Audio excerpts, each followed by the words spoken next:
Kahlua Bro, pork fries? Kahlua pork fries with Dang, cheese. that sounds good. With guacamole, sour cream, cheese, and Kahlua pork. It's bomb. Yeah, that sounds like something you make when you're high.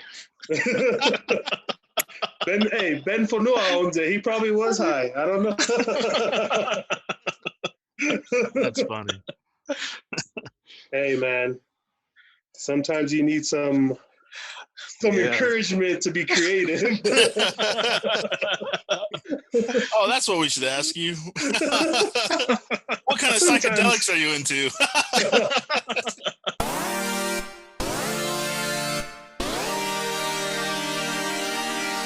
My name is Bill Lewis with Biltz Lewis Art, and you're listening to the Encouragers Podcast.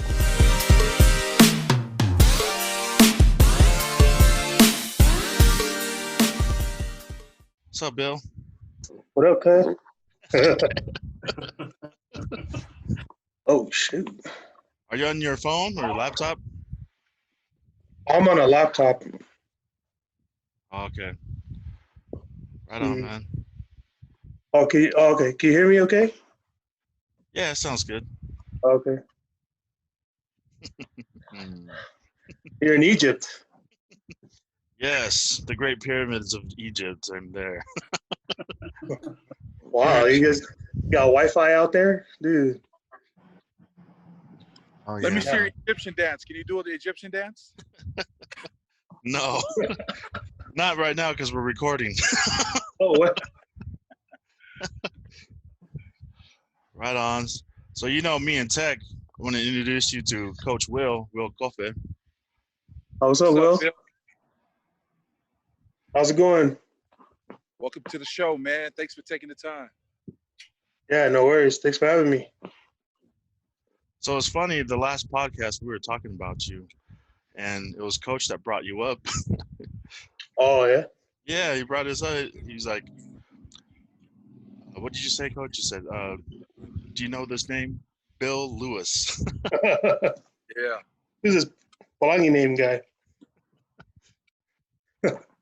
No, but tell a little bit about what happened, though, Coach.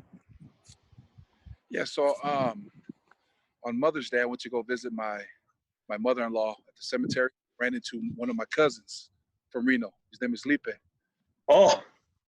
Lipe told me that you, so Lipe's mom and my mom are sisters. Oh, okay. And so Lipe told me that you drew a portrait for him to give to his mom, to his mother, to his wife, because his mother-in-law just passed away. Yeah. And so like you need to see if Bill can be on your guys' show. But Notis and Tech knows who he is because he's a Reno boy. Yeah.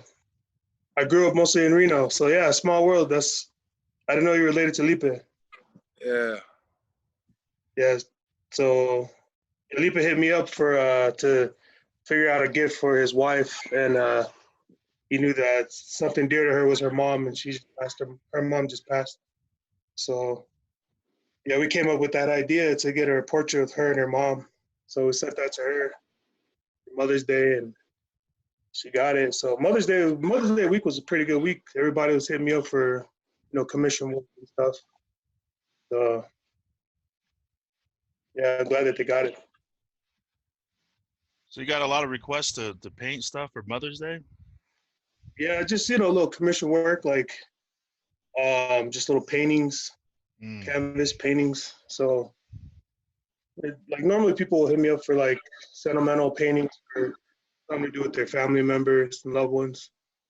But I think, and I don't just do murals, so people know that I do like canvas work and all different types of paintings and stuff. So yeah, dude, I remember when you used to hit the streets over here. a little background. It was me and Tech's little brother Spencer. We used to go around Reno, hitting up all the time. And so Reno's kind of the place where we grew up doing graffiti and tagging up. So You know, what else are you gonna do in Reno if if you ain't got no money to gamble?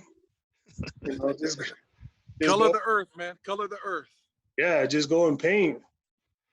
So it's funny though, because like in Reno, back when I was growing up in Reno, it was graffiti was looked down on. Everybody didn't like it, and the cities hated it. And we used to always get in trouble, cops arresting us or whatever, and getting in trouble for painting. But fast forward 20 years later, and the whole city's getting painted, and they're like hiring artists to paint up downtown, and they love it now. They love it out there in Reno. So it's kind of crazy that we were doing that back then. And this actually last year, I did a collaboration with Spot Reno, and we went and did a mural festival in Elko. So it's crazy how I got in trouble for it before, but now they're paying me to paint and stuff. So Yeah, it is funny because nowadays they have a whole month dedicated to art. Art Town. yeah, The our month town. of the month of July here in Reno, they dedicate from music and arts to painting, murals, all this stuff throughout the whole month of July. I don't think it's going to happen this year, but because of this COVID thing. But Yeah, yeah, for sure. speaking of COVID, like, how's that affected you so far? Like, has that affected your ability to create art and keep painting murals throughout the cities? Or I mean, it has postponed, I guess, some bigger projects for me. Mm. But it has given me also opportunity to work on other things like drawing more or like painting canvases. So I've been able to be okay doing little commission work. But I still have like other projects. Like I'm about to paint a gym next week. You know what I mean? Like, so people are, now that they're kind of opening up, they're still hitting me up for artwork, and I still have like other projects that are about to open back up. So it'll start building back up again. It was actually nice though. It was a nice little break because the last few months, man, I was crazy busy, like every single day. So it's good to just breathe and spend time with my family. This last month or 6 weeks or so, and now it's starting to pick back up again. So I know your paintings are all over the place. For our listeners here, can you kind of just explain where have you done some art pieces? Like, where have you been? Like, what are some of the things, some notable projects that you've done? I guess it's kind of been a crazy year. One of the biggest projects I did is when I first collaborated with Southtown Mall here in Sandy, Utah. And the mall hired me out and two other artists, one from London and one from LA. And I was able to paint the JCPenney side of the building. And so you could see that's still up today over there in Sandy, Utah. And then I've done, a lot of different city projects, like painting for Park City up in, it's like 30 minutes from here. Park City is known for Sundance Film Festival and also for skiing and, a lot of, Michael Jordan had a house up there. But it was funny because Park City it was really hard to get artwork up there because if you didn't have work in their galleries, like you got to pay like $7,000 to like $11,000 just to get in their gallery. But it was a blessing to kind of just get in there and paint a mural for the city. And then after that, they hired me out for other little projects. And then now they're offering me gallery space for free, which is cool. But Wow. that was a big project for Park City just to get in there. And then I've done like other projects here. Did the first art mural here at Walmart in West Valley. And so that was a good thing. It was a West Valley Walmart. And that was the first Walmart in Utah to have artwork in it. And then, let's see. And then just other projects here and there, painted for Mayor Mendenhall, and got to meet Governor Herbert. And so I have a piece that's going to be going into City Hall pretty soon. And then also So at the Eccles Theatre, or sorry, it's the Eccles Theatre, yeah, downtown Salt Lake, where they do like Hamilton or The Lion King.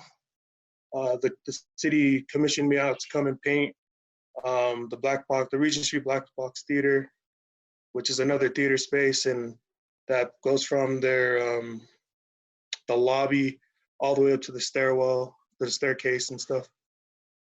So I've been doing, that was a pretty good project right before this whole pandemic hit. Mhm. And so it's pretty good to get artwork out here. I guess my main thing as an artist, especially as a Polynesian artist, is to get out and disrupt spaces that no Polynesian artists or other poly artists have been before, just kind of leaving our stamp there, you know, letting people know like this is a poly that did this work from the islands. And that's just kind of what I've been trying to do. I painted, like I said, mural festival in Elko, the first one in Elko, Nevada.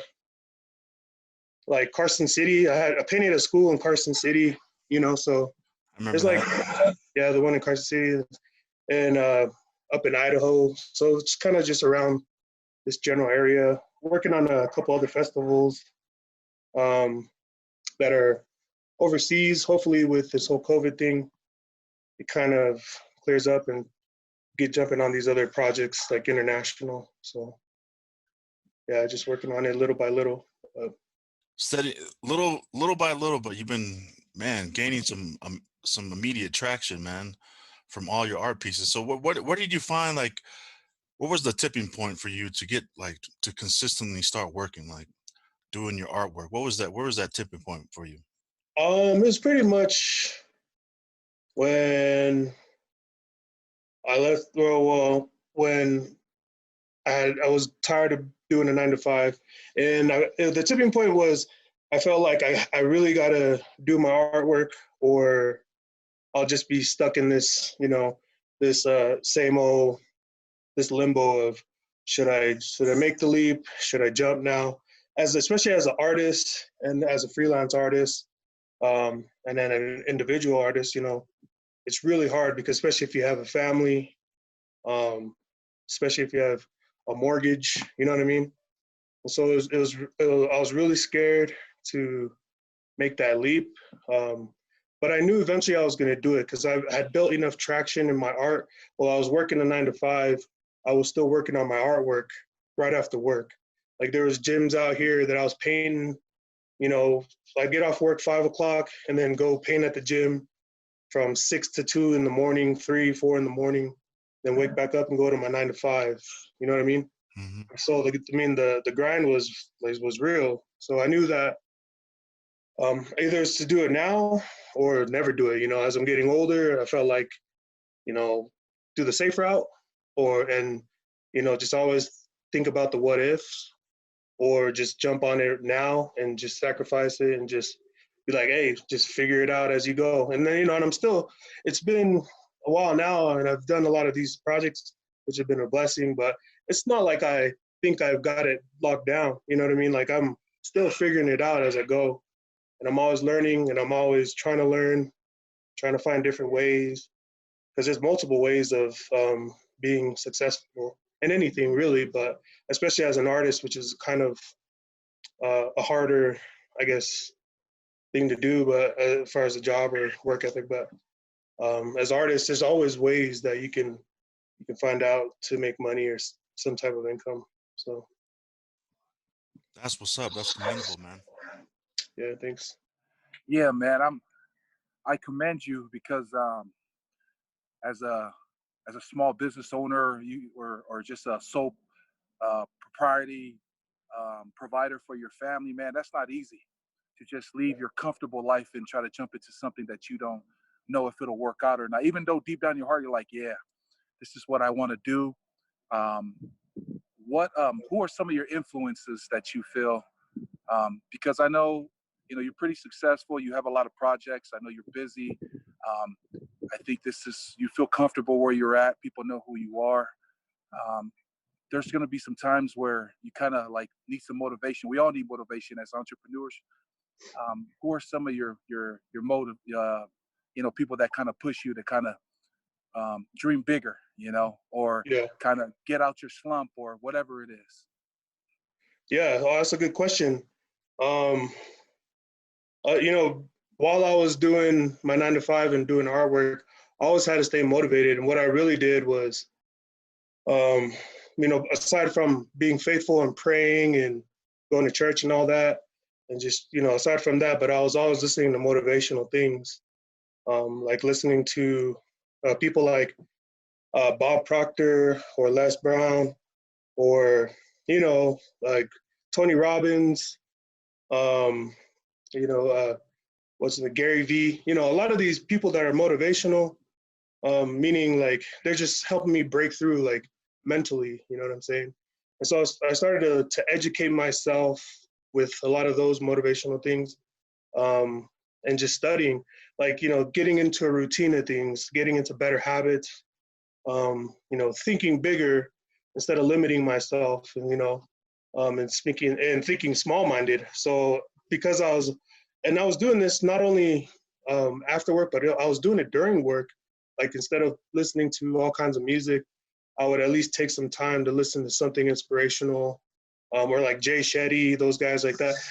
People that, are just there to help you like break through mentally, and then put things into action. And so I felt like that's just like exercising physically. I had to get in some type of motivation, mentally, and also spiritually with like prayer and all that. But I guess all those things together help me be motivated and to have a better drive to, like think bigger, have better and bigger aspirations in life instead of just feeling stuck. Like I knew that there's more out there. I just had to get pushed and motivated and to, just take action and do it instead of just talking about it, Man, that's amazing. Yeah, thank you. Yeah, recently I've been listening to Arnold Schwarzenegger, and he Yeah, talks a lot Arnold. about that. Arnold too, yeah. Yeah, he talks a lot about that. Talks about having a vision, a goal. Because if you don't have a vision or a goal, you just be on this ship, and this ship is sailing who knows where. But if you have a vision or goal, you have somewhere to go. Yeah. And that's something that people need these days. Yeah, for sure. And he also talked about like getting out of your comfort zone. That's when you really grow as a person, is getting out of your comfort zone. Yeah, for sure. I want to go conquer the world after listening to your message, man. I think you'll be a great motivational speaker, man, especially for our peoples. You know what I'm saying? Because the business that you're in, how many polys are doing it right now? Not too many. I can only name a handful here in Utah. Like maybe there's 2 or 3 that I know for sure. That's what I'm saying. And so for you to kind of break through, man, you're a trailblazer, man. That's not an easy market, especially for us Islander people, first generations, right? Yeah. So sure. we commend you, man. We appreciate you. We glad that you were part of our connection, part of our circle, because we could see you doing big things, and it'll be fun to kind of connect with you later on in life and kind of just see where you've been, and and maybe if you need like a bodyguard or something that can roll with you, bro, and kind of, I just kind of want to just see what you do and how you do it, man. I love art too, man. I love. My wife thinks I'm tripping when I stop in the middle of the road and I see the trains drive by, and I just watch all the different taggings on the trains, and I just sit there and I just watch it. She's like, "What are you doing?" I said, "You don't see the art piece?" She goes, "No, but in my head, I love that art piece, man. All the pieces, all the different tips they used to put in your mouth when you go tagging, right? So you can do the big one, the small skinny ones, right? You put it in your mouth so you can hurry up and tag it up before somebody sees you. You know about that. You know about the tips. You know about the tips, man. Yeah, it's funny too, because that you say that, because I've kind of been mentoring a couple other people around me, And there's a girl that I know, and her mom and dad are big on education, which is fine. You know, education is great. Please get your education. But all she's passionate about is art. And the mom and them are like, how are you going to make money doing artwork? You know what I mean? Like, they want you to, they're like, I want you to go to school to be a doctor or go to dental school or something. But for me, it's like, you know, all our kids are different. The way we raise our kids, each individual kid has their own type of characteristics, has their own, you know, their own mentalities, ways of thinking. And so to me, it's like, why not take whatever it is that your kid is really into and help motivate them to push that, you know, to keep going at it. If my kid wants to do music, you know, I'm going to encourage him to do music. Wants to do sports, encourage him to do sports. If he wants to do artwork, you know, I'll do it, whatever I can to encourage him. So to me, it's like the stereotype of these polys, parents trying to push the kids to go to the NFL or to, you know, to do basketball or whatever. You know, we're a lot more than that. We're much more than just sports and athletic people. We can do a lot of different things. And that's what I like about out here is, you know, there's everybody in all kinds of, or I guess there's poly breaking barriers in all different types of professions, you know, whether it's media, whether it's lawyers, doctors, people, you know, in the government, whatever it is, you know, I feel like, why not be an artist? You know what I mean? And so if we're out here, if our kids want to do something and they're passionate about it, they really want to do that as a living, why not encourage them and push them to do whatever it is that they were passionate about? Because it ain't about the money, it's about your passion. And so if you do something as much as you love and you love it and you want to do it as much as you can, you know, then everything else will fall into place. You know, I believe that's true. So that's just something that I learned, you know, while being my own business person and my own entrepreneur, whatever. But that's something that I want to pass down to generations. You know, help encourage these kids. Like, don't just stick to that stigma or that stereotype or be in that bubble, but think for yourself. You know, get out there and do for yourself. You know, if you can't find it, create it. That's how I feel. You know what I'm saying? So That's a major pro tip right there, Bill. Yeah. Find something you love and you'll never have to work the rest of your life. I'm gonna tweet that out and tag you, bro. If you can't find it, create it. Oh wow. hey. That's what's right. up. And you know, in pursuing your dreams and stuff like this, what was it like to find mentorship, to find someone like, you know, to give you pointers and to seek out someone that knew a little bit more than you did? What was that like for you? Oh, it was really good. You know, that's a good question. So I reached out to another fellow poly that's a graffiti artist. His name is John Prime, and he lives in Hawaii right now. And so he's one of the OG graffiti writers, you know, from back in the day. And he's actually a world-renowned, respected artist because he's actually the first poly to have artwork at the Smithsonian in Washington, D.C. And he's actually my mentor. So That's dope. So they did a documentary of him and another artist called Murals. And it was, I remember I talked to you about it. It was at Sundance. It was featured at Sundance. Mm-hmm. And Murals was like my life story, right? It was your culture. It was influenced by West Coast graffiti or street art, and also had a lot of spirituality with our culture and faith, right?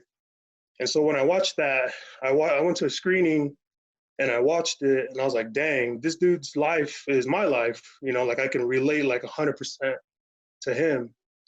And so after the film, I was grateful for my wife. She took me there on a date, and then we were able to meet this guy, John Prime. And since then, I've been able to talk to him, keep contact with him, and he's been such a motivation, you know what I mean, and a great mentor to kind of help me create pathways and,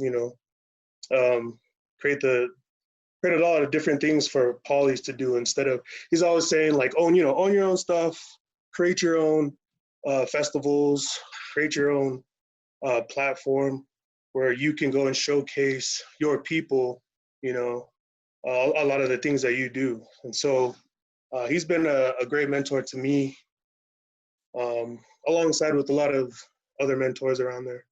But, you know, for any person that's trying to succeed, you can't do it alone, to be honest with you. You gotta network with people, you gotta know people, and find a mentor, somebody that's positive, somebody that's good, and always there to uplift you, you know, and encourage you to keep going. So A lot of major nuggets. thanks. Yeah, yeah. But it's good, man. It's a trip. It's a trip. It's a journey, right? You know, so I live like it's gonna end tomorrow. You know what I'm saying? So try to work as hard as I can all the time. So Man, Bill's done a lot of pieces since you were little, man. I remember ever since you were young, painting, drawing on something, hats, clothes, shoes, everything. And now look at you. You that Kobe design that you did when he yeah, yeah, passed, right?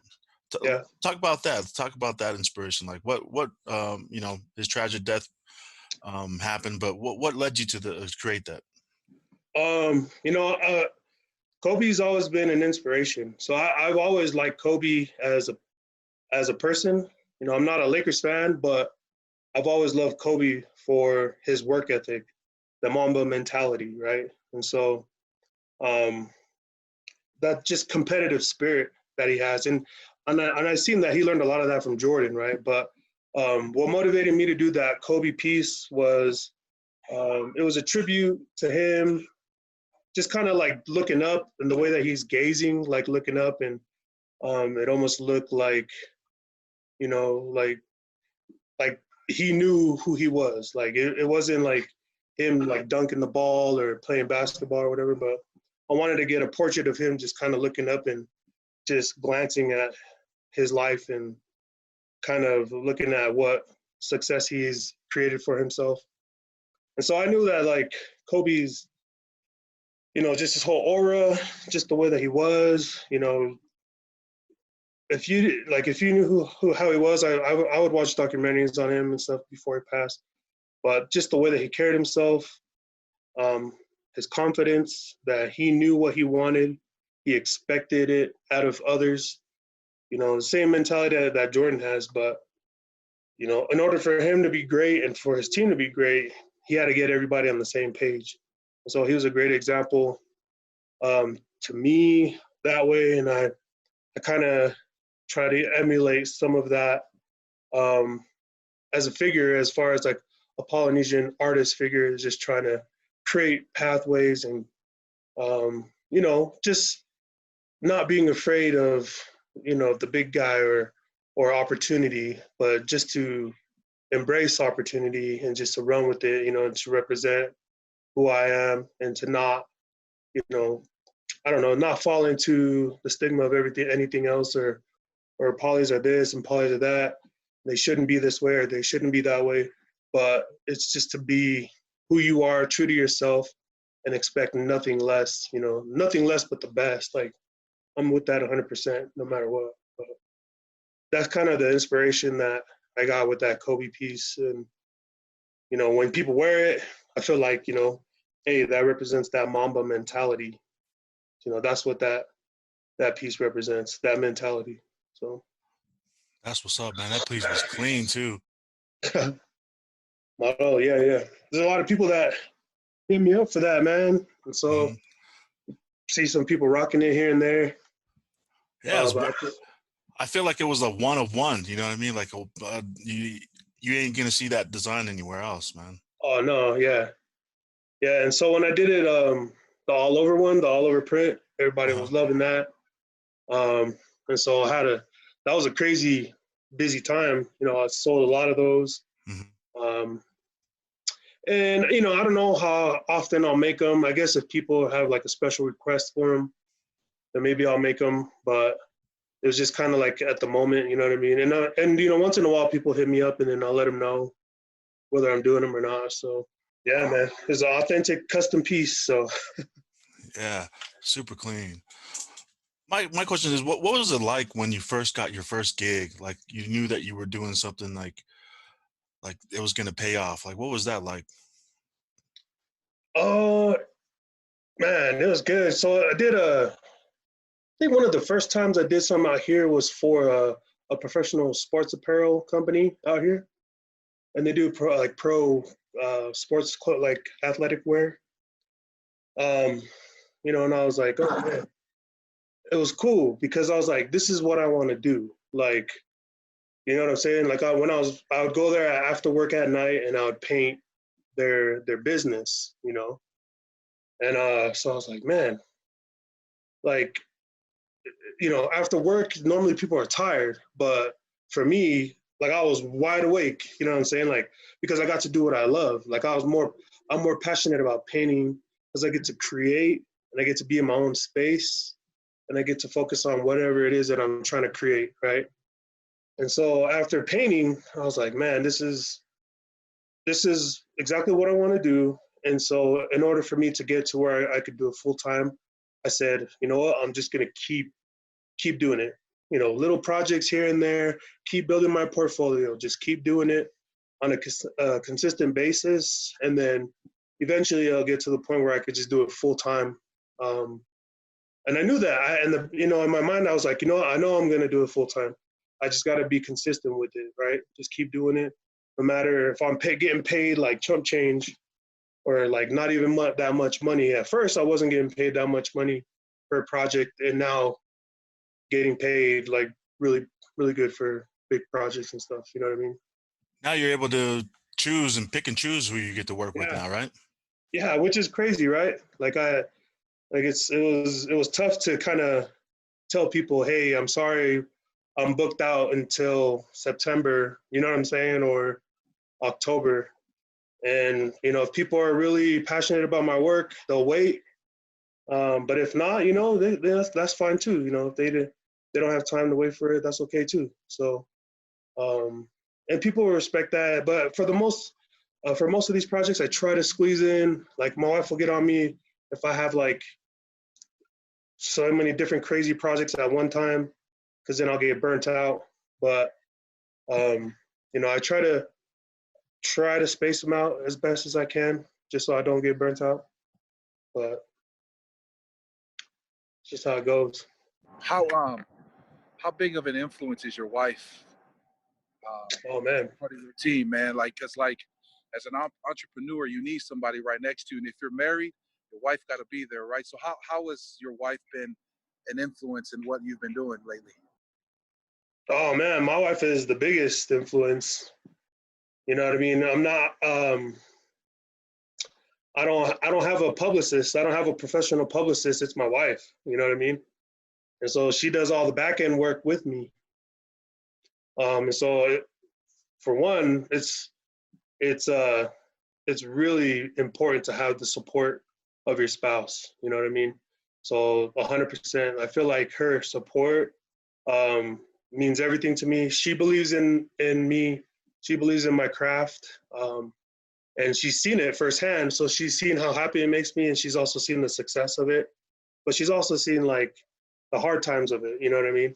And so for her to stick through it, and she could be, through this whole COVID thing, she could have been like, well, maybe go work for a couple of weeks until your other projects come back on. You know what I mean? But she's like, no, just keep working on what you do best. You know what I'm saying?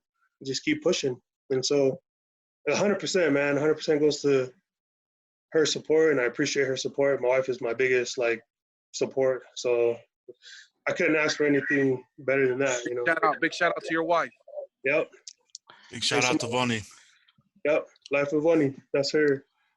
Your wife is also an entrepreneur. She does cooking and stuff like this, correct? She's a recipe developer. There you go. Yeah, I've been seeing her post, man. Like, looks so dope and professional. She can cook. Vonnie, I'm a professional taster. Whatever she wants to make, taste great. She got some good food, man. So Bill, you moved out from Reno. When did you leave Reno and move to Utah? When did that happen? 2011. So it's been it'll be 9 years in July. Yeah, so it's been a while. And coming from a small city like Reno, we're biggest little city in the world. Yeah. What was it like growing up, like developing your art skills and stuff like this? And just where did you keep on getting inspiration from? I know you watched, talk a little bit about that. Yeah. So growing up in Reno, back when we had the dial TVs, PBS had a show called Bob Ross. And so because we had like two channels growing up, Bob Ross was my man. I love watching Bob Ross. And so growing up in Reno, I used to watch Bob Ross. And so I used to be like, wow, he can create something in 30 minutes. Like, he's pretty fast, right? And so a lot of that goes within growing up in Reno and like traveling to the Bay Area too, like back and forth from Cali. My mom was in Cali working a lot. And so we would go out there and then back and forth to Reno. And so just going to Cali, seeing all the graffiti art there, and then back in Reno, also seeing the graffiti art there. There's just like mesh because Reno's right next to Sacramento, so a lot of artists from Sacramento will come here to Reno and paint. But just seeing just growing up loving art from watching Bob Ross, and then in class in Reno going to school, I would just doodle all the time. Every time the teacher was like talking or whatever, I would just doodle and sketch and draw. And they'd think that I wasn't getting my work done, but it actually helped me focus. Like it helped me focus on whatever it was I was learning, because doodling helped me become a really good note taker. So I would take notes and doodle at the same time and just try to like perfect my craft in doodling. And so that's when like I knew that every time I drew or every time I did some type of art, it would put me in a zone where I could just be creative. And then it really helped my my mental state as far as like focusing on something. And so it helped me focus a lot on one thing at that particular time. And so it went from like doodling to, probably like middle school, started to see graffiti, and then high school. Just watching graffiti, people paint graffiti, I thought it was like the coolest thing ever, man. Just like putting a stamp on a building with your name on it. And I felt like, dude, that's the dopest thing. Like just to see people that would get up on these crazy spots that were dangerous, and they're just tagging up the place and just marking their territory, leaving their name. And so, it really like inspired me to, just to do the same. And so in Reno, I started doing graffiti and then kind of going back to the Bay Area and Reno back and forth. But just the art scene from Cali to Reno kind of like meshed together. And so I felt like, that's something that really caught my eye, that interested me, and just basically wanting, I don't know, I guess it was kind of like a stick it to the man kind of thing, as far as like police and like, the government, the laws, and, like not being held down by the law. That's the reason why I thought graffiti was appealing. But, just going from there, but, and a lot of graffiti artists will attest, just, they had some type of influence from when they were younger doing graffiti to evolving, I guess, as an artist, and then becoming, whether it's a mural artist or a gallery artist or whatever it is that they do now. And so, the artwork stemmed from somewhere. It stemmed from Bob Ross to local street art to West Coast graffiti art to now like professional artwork and mural artwork. So a lot of that heavy influence came from Reno. So that's something that I can keep with me forever.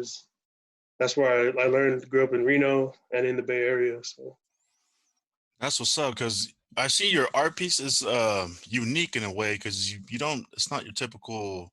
Kind of explain to the people, our viewers, your art process and what you're doing with that. So It's called a certain type of art, right? Like abstract. yeah. So like I do. I mean, as of right now, like I try to combine my styles. So it's urban, which is with the street art, and then abstract, which is kind of different types of shapes, mixed with geometric shapes and surrealism. So a little bit of surreal art. So like, for example, the Eccles Theatre piece where I painted Irie Love, and then I painted her face, which looks a little bit more realistic and detailed, but mixed with the geometric shapes within her face and then into her hair, which is all abstract pieces. And so I meshed all of them because I've been influenced by all of them. And so I try to find my own style. And it's really hard because it's so saturated now with other artists. And so I try to like figure out my own type of style and my own type of, I guess, stamp, I guess. So when people recognize the artwork, then they can say, oh, that's a Bill Lewis art piece, instead of, oh, that's, your typical realistic looking artwork. But, just trying to do a combination of all different four styles is kind of what makes my style. And so, hey, the public's been loving it, so I appreciate it. They love the colors, they love the way that things are created, and I guess the balance between the colors and the shapes. So yeah, that's kind of my style. Yeah, it's very unique, man. Very colorful, and what you were saying, abstract, and I don't know how to explain it, man. What you just said, but it's super dope. Surrealism. Surrealism. Yeah. And then just urban, like, mm-hmm. Just mixing it up. You know what I mean? Yeah. Like I love doing portrait work. I love doing like detail work as well. Here and there, but I like being a little different though. You know what I mean? So just kind of making my own type of stuff. Do your kids find yourself? Do your kids find themselves creating artwork as well? Do you see them following your footsteps? Yeah, for sure. I have. I think all my kids are really artistic. I have a son. My second son. He's really good, really artistic, really detailed.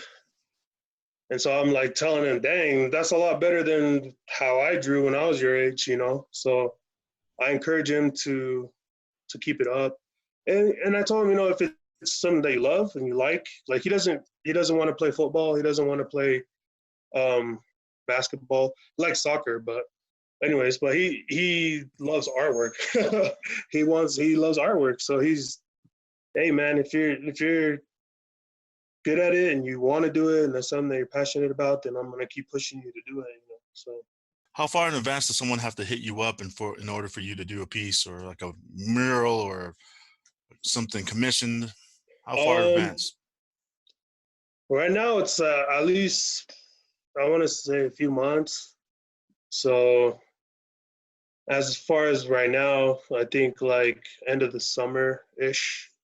But who knows? Like, because this whole COVID thing happened, I didn't know a couple city projects would be pushed back. So, but at the same time, it's like with city projects, it's really hard. You got to do a lot of paperwork. And that's another thing as an artist or entrepreneur. Like I figured out how to do my own type of paperwork. Like they have some certain terms that I gotta meet, and at the same time, I have some terms instead of like contracts and all that stuff. But they kind of get the say right now. They're like, oh, hey, we're ready to go now.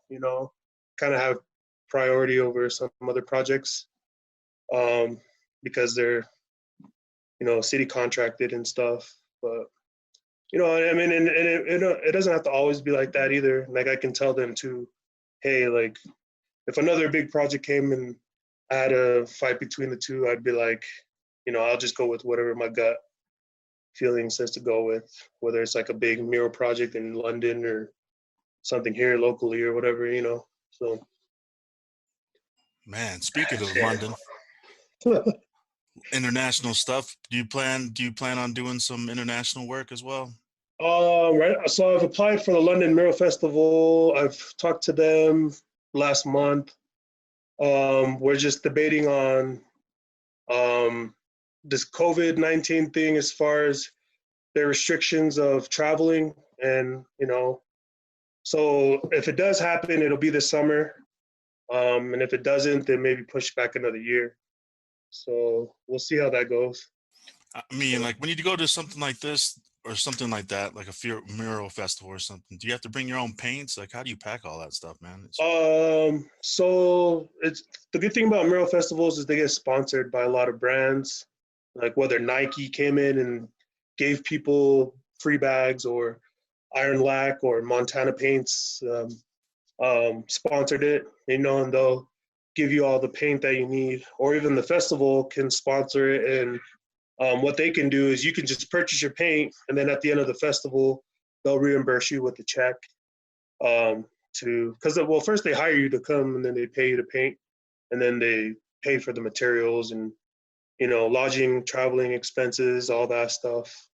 Normally is how it goes with festivals, and festivals are great because that's where you get to network with other big artists, like internationally, from all over. And so it's a good experience, and it's good to just get around like-minded people, other artists that own their own art business, and just also learning and creating off of them too. So how important is that, man? You said getting around like-minded people. How important is that to your success, to your path? that's you know what I'm saying? That's probably like one of the most important things.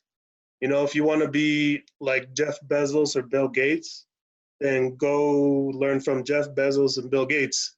You know what I'm saying? Go to their seminars, or go to something that they're speaking at. So if you really want to be successful in anything, learn from the people that have been successful with it.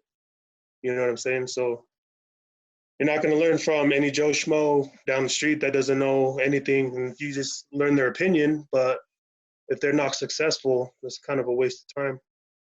So to me, it's like, if I want to learn how to be another artist, I'm always learning from other artists, like my mentor, John Prime, who knows, all like the major artists all over the world. And that's my connection to these other major artists. And then also meeting them at mural festivals and just collaborating with other artists and stuff. So I'd say it's very important.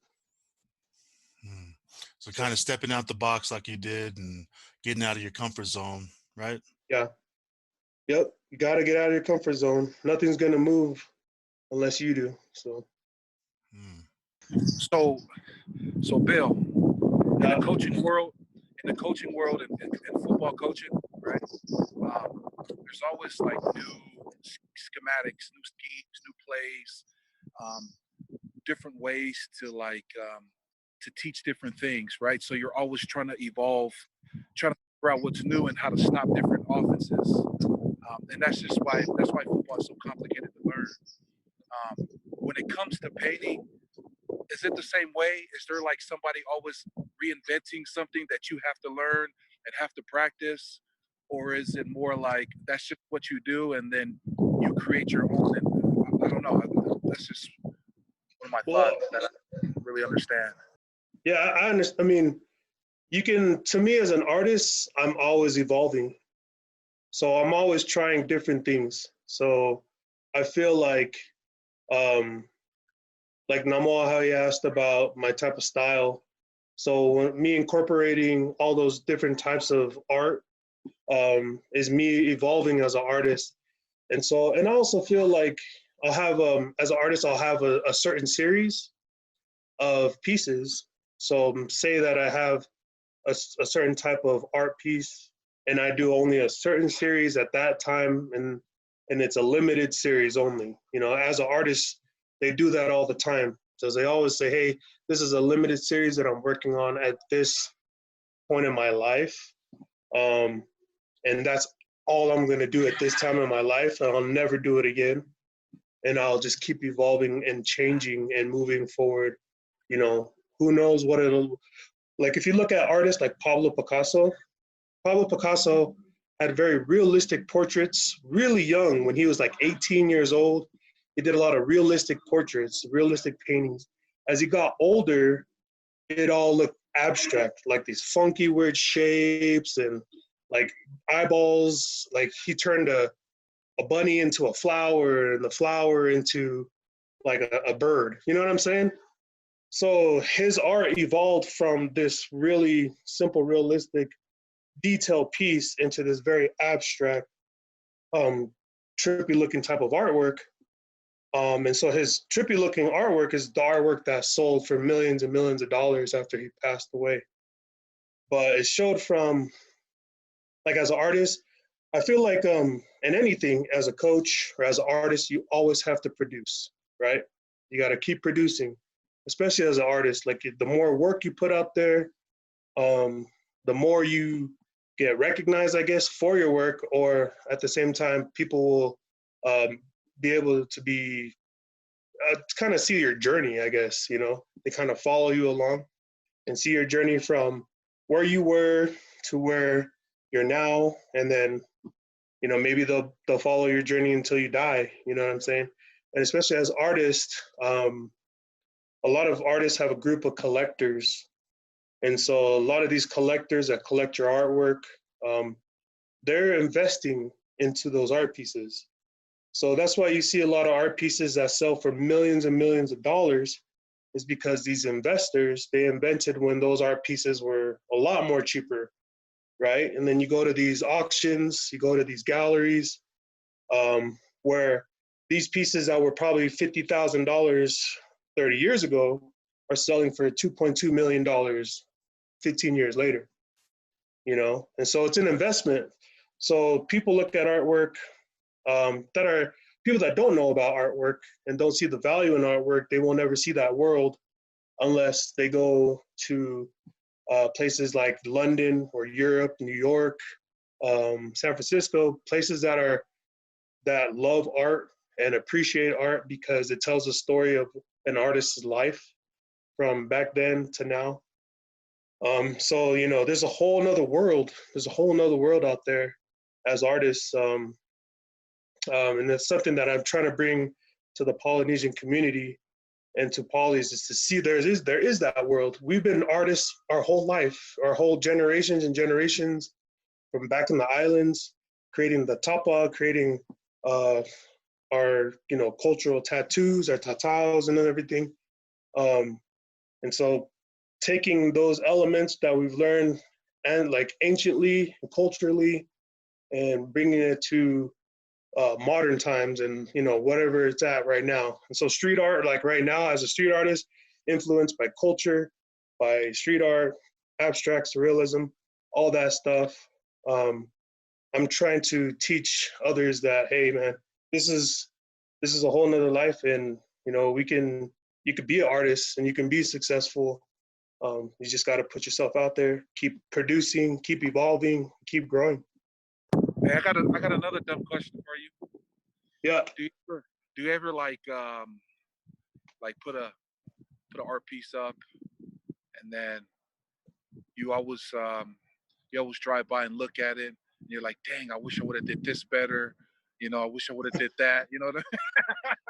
I wish I would have changed that. Like, what am I doing? You know what I'm saying? Like, yeah, you know, yeah, I've done that a couple times, but right now, I guess, as I've grown, I was like, you know, hey, those mistakes got me to where I'm at, you know what I'm saying? So I learned from those mistakes. So there's pieces where I'm like, oh, I could have done that a lot better now, you know, but at the same time, I'm like, well, hey, that's what the best I could do then. And now I've learned from that. Now it's time to do whatever best I can now. So, are there mistakes? Yeah, but do I regret them? No, you know, so. love it. Well, I mean, like, what's next? Like, what's next for you? You're doing murals, commissioning paints. Well, what's the next biggest thing for Bill Lewis Arts? Hey man, just branching out. So I'm trying to finish up my website, online store. Trying to make deals with big corporations. Trying to collab on different projects, you know. So hopefully this next year, goals are to, you know, collaborate with big companies, big brands, as a lot of artists do. So, you know, not because I just want to collaborate with the big brand, but I just want to create and, you know, find other avenues and opportunities to keep creating. So that's what's in the works, as well as more murals. I'm painting a couple different murals here locally.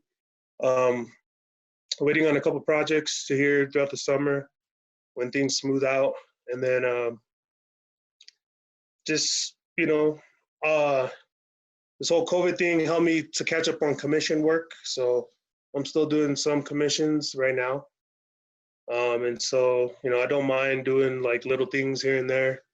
And especially I don't mind like doing stuff for the youth. Like I love doing that. So I'm always up for doing stuff for youth and for the younger generation to kind of learn the process, I guess, of whatever my story was. So that's, I don't know, that's just kind of what's coming up. And so within the next, I want to be like at a certain pinnacle, I guess, within the next year. I have a goal to reach that goal, and then just keep creating more goals, you know. So who knows where it'll take me? I don't know. I'm just gonna keep pushing and keep grinding, keep working, and always trying to learn and always trying to get better. So Have you met your mentor in person? yeah, we just you guys did a collab together? You know, it's funny, we were about to do a collab. We haven't painted together, but we've met several times, had lunch. A couple of months ago, he came out here and we ate and collaborated, and it was more about trying to keep the culture alive in our artwork and kind of passing that down in generations to come. But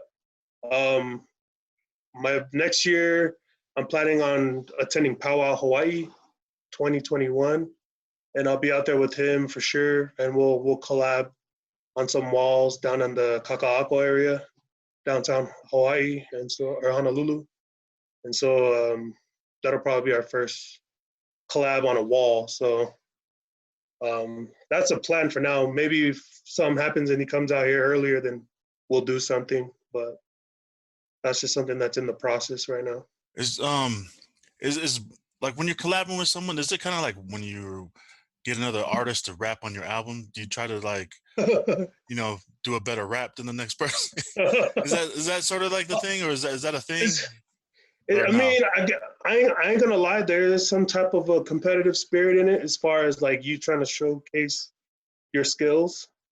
But at the end of it, I feel like you just end up creating something really nice. You know what I'm saying? Like everything, it's like it accents, you kind of accent each other, but at the same time, you're like lifting each other, whether it's your skill in this certain type of art or his skill in this certain type of art, you know what I mean? So it'll complement each other at the end, is what I was trying to say. But so do you guys paint the same mural, or do you guys say you get this half and I get this half?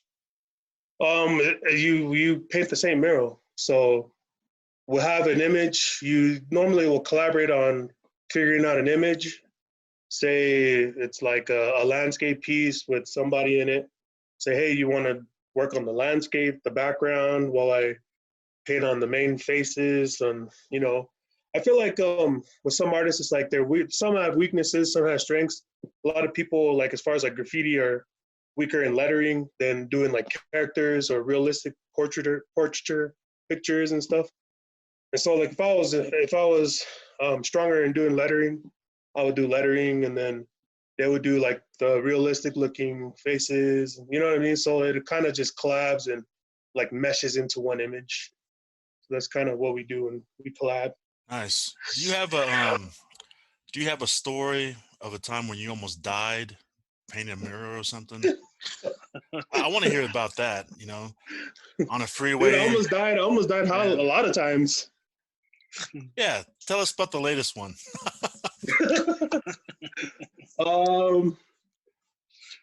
I seen one that you painted in a restaurant. You showed the scaffolding. That looks sketchy as hell, man. Yeah, bro, that was like 50 feet in the air. I had no harness. The scaffolding was shaky, and I'm sitting there painting the ceiling And I'm like, dang. And I ain't small by any means. So I'm like, if I fall, I'm breaking something or I'm dead. So yeah, bro, like, and I do some sketch stuff, even on a man lift. So when I was at the mall, I did some stupid stuff where I was standing on the bars in the cage that we're in, and I'm like reaching over painting. One time my wife caught me and she's like, "What the heck are you doing?" Like, you know, I was like, oops. Because I guess like when you grow up doing graffiti, right? Like I fell off like climbing down a building several times, cracked my head or whatever. But you know, you're trying to get that spot. You're trying to do whatever you can to get that spot. And I got to remember, hey, this is 20 years ago. You're not 20 years younger. So you know, there's been some sketchy times, but for the most part, I guess from now on and moving forward, try to be as safe as I can. Like, you know, I ain't trying to bust out these projects for. It ain't about the dollar. It's about my life. My life. You know what I mean? I ain't gonna risk my life for a couple bucks. You know. So, yeah, it can be dangerous, I guess, depending on where you're painting. So, yeah, it's got to be safe. Safety first. Yeah, well, we're glad you're safe, Bill. Still here with us today. Yeah, thanks, man. Hey, I got a question for you. Yeah. Bill, while you're painting, are you listening to music? Are you reciting scriptures?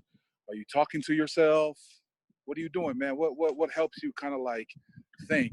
Do you have like headphones in? You know? Yeah. When I'm painting, I guess depending on the project, like when I painted at the mall, I am listening to music, or I'm listening to podcasts, or I'm listening to some motivational with one headphone in, because I'm always getting stopped and asked questions. Like people are always stopping me and asking me, "Oh, what's that?" or "What are you doing?" or this and that. But if I'm in a closed private space, I'm usually listening to maybe like podcasts, like some of the motivational speakers that I mentioned earlier. So I'm always listening to motivational stuff, and you know I mix it up. Then I'll listen to like reggae all the time. You know, reggae is always soothing my mind. So if I'm like tired, then I'll listen to hip hop or metal music or whatever, rock and roll. I don't know, something that kind of wake me up. But for the most part, just like motivational stuff, podcasts, and then reggae. So for those of you who don't know Bill, man, this guy has loads of music. I don't know where he finds it from, the dark web, or he goes to studios and gets all this music. But ever since we were young, Bill always had a plethora of music, man. You used to have this device, what's called Zune. Yeah, Zune, whatever, back in 2006 or something. Man, he had all the music on there. So not only is he artistically talented with paints and all this, but in music too. That guy he has, you know, that's up his alley as well as music. Yeah, I love music. I remember back in the day, I tried to DJ. So back in Reno, I was a 17-year-old DJing at nightclubs. Hey, what was your DJ name? DJ Biltz. So Biltz is my tag name. That's how I grew up tagging Biltz, and so that's with Biltz Lewis Art. So me and Namo used to do little remixes here and there back in the day. Mm-hmm. And they got hella hits too on YouTube. Yeah, that's true. They're still on there. Oh man, 2004, 2002. That's crazy, yeah, man. How can people find your work right now? Like, do you have social media or anything up? Yeah, Facebook and Instagram. It's Biltz Lewis Art, BILTS LOUIS ART. Instagram, and also Biltz Lewis Art on Facebook. And then I have a portfolio. You can Google me. So there's a portfolio. I have a website portfolio. They can see some of my work. And then I have a Twitter, but I'm not as active on it. But it's Biltz Lewis on Twitter. And then I think that's it. Yeah, as far as social media goes. And Instagram? Yeah, that's Instagram's at Biltz Lewis Art. Right on. We'll be sure to include that in the subscription. And the links Click- below. Click the link down or above. Click the like. Subscribe. Subscribe. Subscribe. We got a lot of golden nuggets in this episode with Bill. Anything that you wanted to talk about that we might have missed that we didn't bring up or you would like to mention? No, I just appreciate you guys' time. Like, and you know what you're doing for the community, for our culture, and not just for our culture, but just the community in general and for those around us. You know, I feel like any type of positive energy is good energy. So anything that you can put out there to encourage the community, especially at this time with a lot of negative things going on in the world and a lot of bad things going on here in Utah. Our probably community kind of needs it the most. So appreciate you guys doing this and encouraging others to better themselves and do better by showcasing others and I guess their talents and gifts that they've been given. So I appreciate it. Right on, man. We're grateful for you to being on the show. Yeah, thank you guys Thanks for for having coming me. on. Yeah, thanks for having me. I appreciate you guys. Yeah. Hey, Bill. Hey, Man, we appreciate you being taking the time out of your busy schedule to meet with us, man. yeah, You're very talented, you know, and thank you. for you to represent our peoples, we applaud that. We are grateful for you for sharing our talents, you know, and being able to motivate each other to do their best, even if that's all they can do. You know what I'm saying? Yep. So we appreciate your words of encouragement. Thank you. Can you share with us some words of encouragement for the rest of the listeners on right now? I guess one of the quotes I like that I've heard is I'll probably read it, but it says, "You are one of a kind, and you have something great to offer." So I feel like that's a encouraging quote to everyone. So just remember that you're one of a kind, and you have something great to offer. No matter how you feel about yourself, wherever level you're at in your life, that you're one of a kind, and you have something great to offer.